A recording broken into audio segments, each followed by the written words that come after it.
Hello बच्चों, let's see this question. What are essential and non-essential amino acids? Give two examples of each. Explain the amphoteric behavior of amino acid. अब देखिए, इस question में हमसे तीन अलग अलग क्वेश्चंस पूछे गए कि एसेंशियल और नॉन एसेंशियल अमाइनो एसिड्स क्या होते हैं, उनके हमें दो दो एग्जाम्पल्स भी देने हैं.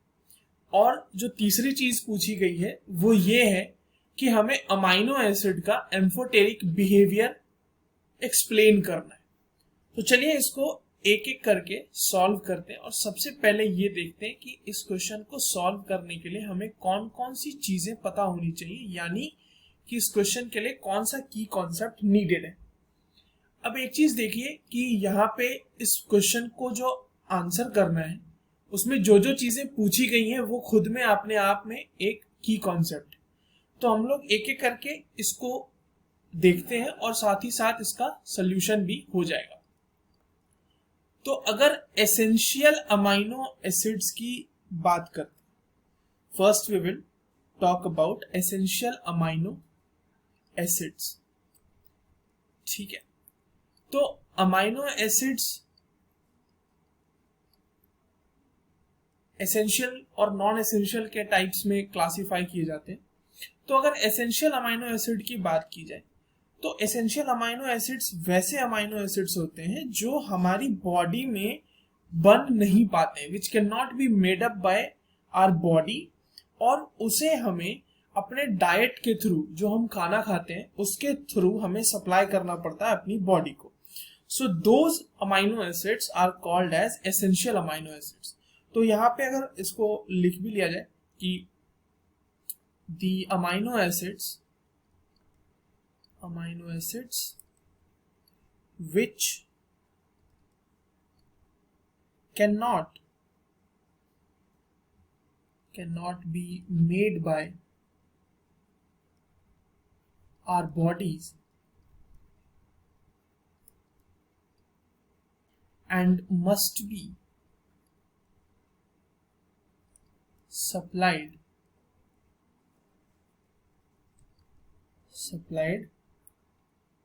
in our diet are basically essential amino acids.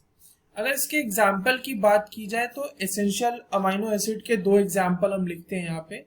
एक तो हो जाएगा वेलाइन और एक हो सकता है इसका एग्जाम्पल ल्यूसीन. राइट. दूसरा हमसे ये पूछा गया है कि नॉन एसेंशियल अमाइनो एसिड्स क्या होते हैं. तो नॉन एसेंशियल ठीक उल्टा होता है एसेंशियल का. जिस तरह एसेंशियल अमाइनो एसिड हमारी बॉडी में सिंथेसाइज नहीं हो सकते हैं, उसी तरह अगर नॉन एसेंशियल को देखा जाए तो ये हमारी बॉडी सिंथेसाइज कर लेती है. तो इसे रेगुलर डाइट में अलग से हमें प्रोवाइड करने की जरूरत नहीं होती है. तो इसका क्या हो जाएगा definition, that those amino acids और the amino acids which can be made by our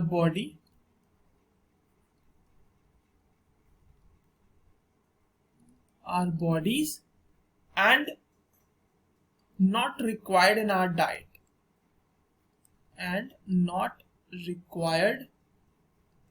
in our diet इसके कुछ एग्जाम्पल्स हो सकते हैं, जैसे ग्लाइसिन, ये हमारी बॉडी सिंथेसाइज कर लेती है, एंड एलानाइन भी हमारी बॉडी सिंथेसाइज कर लेती है.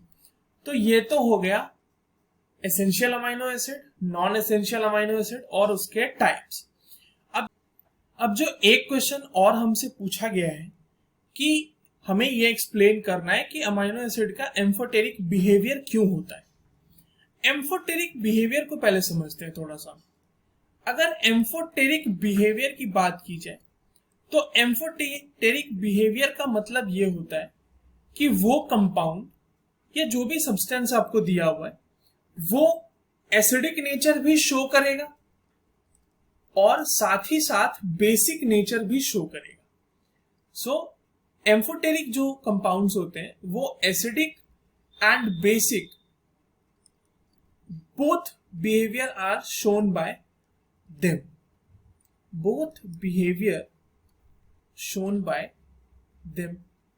तो ये तो हम समझ गए कि अमाइनो एसिड जरूर एसिड की तरह भी बिहेव करता है और बेस की तरह भी बिहेव करता है। अब देखते हैं कि अमाइनो एसिड ऐसा क्यों करता है। तो उसके लिए आपको अमाइनो एसिड्स का एक जो जनरल स्ट्रक्चर है वो पता होना चाहिए। अमाइनो एसिड का जो जनरल स्ट्रक्चर है वो कुछ इस तरीके का देखने में लगता है।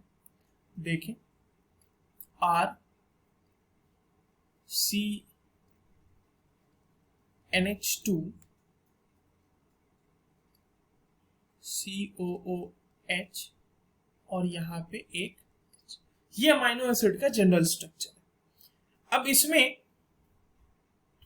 ध्यान दो आप कि ये जो है ये इस फॉर्म में भी एग्जिस्ट कर सकता है, CH COO minus and NH3 plus. अब ऐसा क्यों हो रहा होगा, इसका बहुत ही जनरल सा एक्सप्लेनेशन ये है कि यहाँ पे जो एसिड है ना COOH, ये तो अपना H प्लस दे देगा और ये H प्लस जाके नाइट्रोजन के ऊपर जो लोन पेयर है उसके साथ वो कंबाइन हो जाएगा, तो ये फाइनली इस फॉर्म में एग्जिस्ट करेगा, राइट। अब एक कंफ्यूजन यहाँ पे होती है जिसको हमें अवॉइड करना है कि अमाइनो एसिड का अगर हम एसिडिक कैरेक्टर देखें तो अमाइनो एसिड का जो एसिडिक कैरेक्टर है that is due to not COOH group, it is due to NH3 plus groups। क्योंकि मैंने अभी आपको बताया ना कि वो COOH ग्रुप जो है वो एक्चुअल में अपने हाइड्रोजन को डिसोसिएट करके ये NH2 के तरफ वो H प्लस जा चुका है। और दूसरी बात ये है कि अगर बेसिक कैरेक्टर की बात की जाए तो जो अमाइनो एसिड का बेसिक कैरेक्टर होता है दैट इज ड्यू टू, अब आप समझ गए होंगे ये किसकी वजह से हो रहा होगा, that is due to COO minus group. So basically amino acid exist in this form and this is also called as zwitter ion form. ये ऐसा ज्विटर आयन का मतलब एक ही मॉलिक्यूल के अंदर दो ऐसे टर्मिनल्स हो जहां पर एक के पास पॉजिटिव चार्ज हो और दूसरे के पास नेगेटिव चार्ज हो। तो ये ज्विटर आयन फॉर्म में क्योंकि अमाइनो एसिड रहता है that is why it is amphoteric in nature. Now ये जो इनका एसिडिक बिहेवियर या बेसिक बिहेवियर है that is also dependent on pH, but we will not go into that right now. अभी उसमें जाने की जरूरत नहीं है राइट नाउ। जस्ट हमें इतना समझना है कि इसका बेसिक बिहेवियर और एसिडिक बिहेवियर दोनों शो होता है and acidic behaviour is due to NH3 plus groups and basic behaviour is due to COO minus groups. I hope you understood it well. All the best.